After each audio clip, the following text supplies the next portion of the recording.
આજે એટલે કે 1 ફેબ્રુઆરી 2023ના દિવસે આપણા ફાઇનાન્સ મિનિસ્ટર નિર્મલા સીતારમણજીએ બજેટ 2023ની સ્પીચમાં આપણને જણાવ્યું કે ન્યૂ ટેક્સ રિજીમમાં હવે 7 લાખ રૂપિયા સુધી રિબેટ પોસિબલ છે, એટલે 7 લાખ રૂપિયા સુધી ટેક્સ ભરવાનો આવશે નહીં.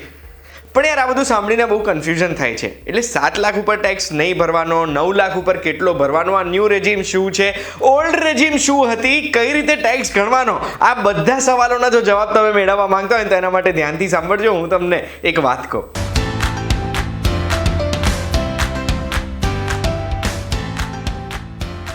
એક વાત કહું, આપનું સ્વાગત છે. મારું નામ છે ગુંજ ઠક્કર. આ ઇન્કમ ટેક્સને લઈને જે આટલા બધા સવાલો થઈ રહ્યા છે ને, એ બધા સવાલોના જવાબ લઈને આજના વિડીયોમાં હું આવી ગયો છું. સૌથી પહેલાં તો ઓલ્ડ રેજીમ, ન્યૂ રેજીમ, આ બધા શબ્દો શું હોય અને એનો મતલબ શું થાય.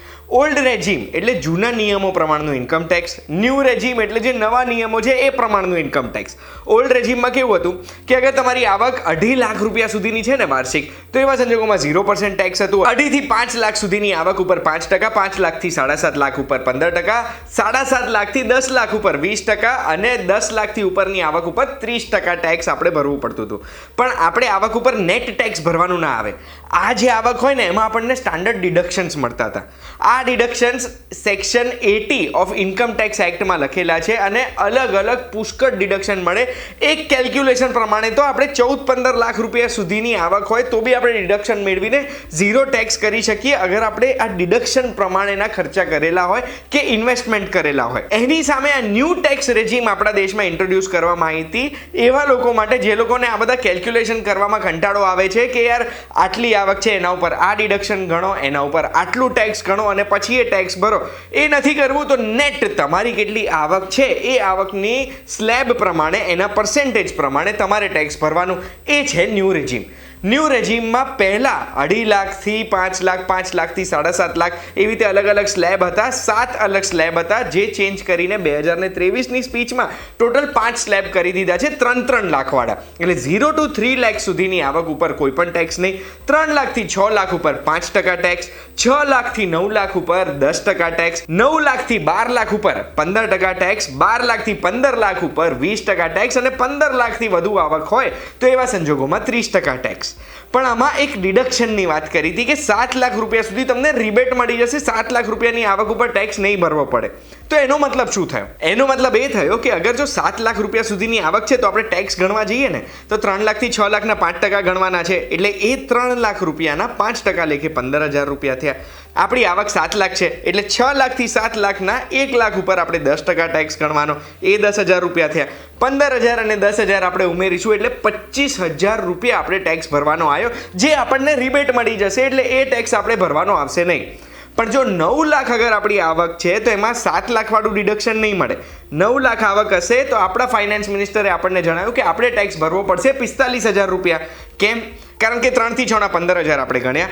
6 લાખથી 9 લાખના 10% લેખે 3 લાખના 30,000 રૂપિયા થાય, એટલે 15,000 વત્તા 30,000 એટલે 45,000 રૂપિયા ટેક્સ ભરવાનો આવ્યો. ગણિત તમે સમજી ગયા? હવે ફાઇનાન્સ મિનિસ્ટરે તો આપણને એવું કીધું કે ન્યૂ ટેક્સ રિજીમ ડિફોલ્ટ હશે, પણ એનો મતલબ એ નથી કે આપણે જૂની ટેક્સ રિજીમનો લાભ નથી લઈ શકતા.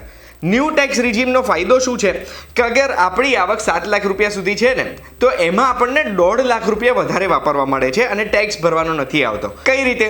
જો જૂની ટેક્સ રિજીમમાં અગર તમે છો ને તો એના પર્સેન્ટેજ તમને ફરી બતાડું છું. એમાં 50,000 રૂપિયાનું સ્ટાન્ડર્ડ ડિડક્શન બી આપણને મળતું હતું, એટલે 5.5 લાખ રૂપિયા સુધીની આવક સુધી આપણને કોઈ પણ ટેક્સ આવતો નહોતો. પણ એના ઉપર જો આવક છે તો એ 1.5 લાખ રૂપિયા આપણે સેક્શન 80C ના હેઠળ બધા ઇન્વેસ્ટ કરતા હતા. LIC પોલિસીમાં, કોઈ પણ જાતના એવા મ્યુચ્યુઅલ ફંડમાં જેમાં ટેક્સ સેવિંગ હોય કે પછી પોસ્ટની કોઈ પણ સ્કીમમાં કે બેસિકલી કોઈ પણ જાતના આવા ઇન્વેસ્ટમેન્ટમાં જેમાં સેક્શન 80C હેઠળ આપણને લાભ મળે. એટલે કોઈ પણ વ્યક્તિ નવી રિજીમમાં શિફ્ટ નહોતું થતું, જૂની રિજીમમાં રહેતું હતું કે 7 લાખ રૂપિયા સુધીનું ડિડક્શન તો એમાં મળી જ જાય છે ને. હવે એટલે નવી રિજીમમાં 7 સુધીનું ડિડક્શન કર્યું અને 1.5નું ઇન્વેસ્ટમેન્ટનું કોઈ એમાં વાત જ નથી કરી. એટલે લોકોને વાપરવા માટે પૈસા વધારે મળશે નવી ટેક્સ રિજીમમાં અગર એમની આવક 7 લાખ સુધીની છે તો. પણ જો 7ની ઉપર આવક જતી રહે છે તો એવા સંજોગોમાં એ વ્યક્તિ ડિડક્શનનો લાભ ના લઈ શકે અને ટેક્સ કદાચ વધારે ભરવાનું આવી શકે છે, જેનું એક ડીપ કેલ્ક્યુલેશન વાળો વિડીયો એક વાત કહુંમાં હું સૂન બનાવીશ તમારા માટે. અને હજુ એક વસ્તુ હું તમને જણાવવા માંગુ છું કે એક વખત જો આપણે ઓલ્ડ ટેક્સ રિજીમથી આપણું ITR નવી ટેક્સ રિજીમ પ્રમાણે ફાઇલ કર્યું ને તો આપણે પાછા ઓલ્ડ ટેક્સ રિજીમમાં નથી જઈ શકતા.